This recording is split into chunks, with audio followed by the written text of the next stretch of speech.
Refrigeration equipment, it is used for multiple applications. However, every single refrigeration equipment works on similar principles. We have the vaporized refrigerant to absorb energy. When you turn on, a good design system must interrogate the function of all the safety switches like HP, LP, overload, oil switches, all of them, to make sure the system integrity it is not compromised by a potential fault. If the self-diagnostic will not detect any fault, then the system will proceed further. It will start the evaporator fan motor, and later the compressor will be enabled. The refrigerant start to heat up, the pressure start to grow, and when it will grow enough, the condenser fan will start as well.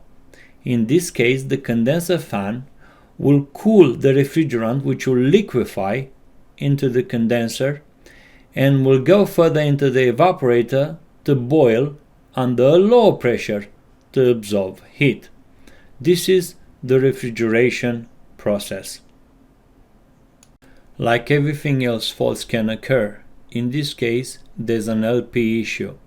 The low pressure switch has been activated.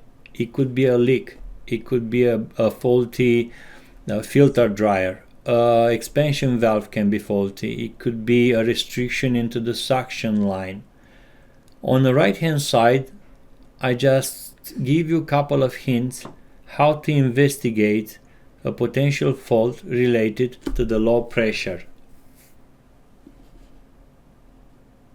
Let's assume you repaired the system. It's running, but as I said before, unpleasant situation can always occur. So this time we have a problem with the high pressure switch. The HP can be related to bad oil, bad refrigerant, overcharge, a broken fan, dirty condenser. I put on the right hand side a couple of hints so you can investigate it. If you will tackle this one by one, there's no way you will miss it. So if you're a good refrigeration engineer, you will not override the high pressure switch. You are a knowledgeable engineer and you fix it again. But this time we have an oil problem. So when you have an oil alarm, you have to check the oil differential pressure switch. Then you have to check the oil quality. You have to check the superheat. You have to see if the system is overcharged. You have to check the oil return. You have to make sure that the oil is not swapped by the liquid which comes too much into the crankcase of the compressor due to a bad superheat. You have to check all these things, including the oil quality, not to have moisture or to be acid. And then, let's say you fix this again.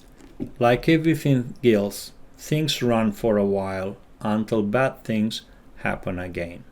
This time we have a problem with the high temperature sensor. The compressor overheat itself. How the compressor overheat and why? We have to check again the refrigerant quality. We have to check the oil quality. We have to check the winding. There are many reasons why. I know the refrigeration engineer sometimes overriding this thermal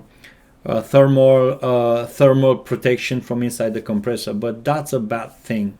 You have even to check the overload protection itself, the over temperature protection itself, because sometimes it is faulty. So please do not override this. Just check the cause, what makes the compressor to overheat itself, and also check the thermal protection if it is okay. You are a good engineer. You did it again. The system is up and running. You identify every fault, you change the oil, and you check the refrigerant, and it is all good. Now let's go further. Other type of fault that can occur. As you will see here, there's one of the ugliest fault. It's mostly electrical. You have an overload that trips. That is directly related to an electrical stress. In this case, you have to check the compressor windings.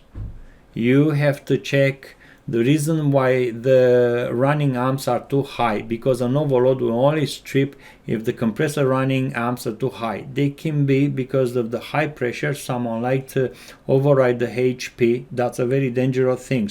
You can have unbalanced phases or voltage drop due to bad contactors. You have to check the winding resistance. Maybe one it is burned and you have a high amps on the other two. You have to do some electrical investigation.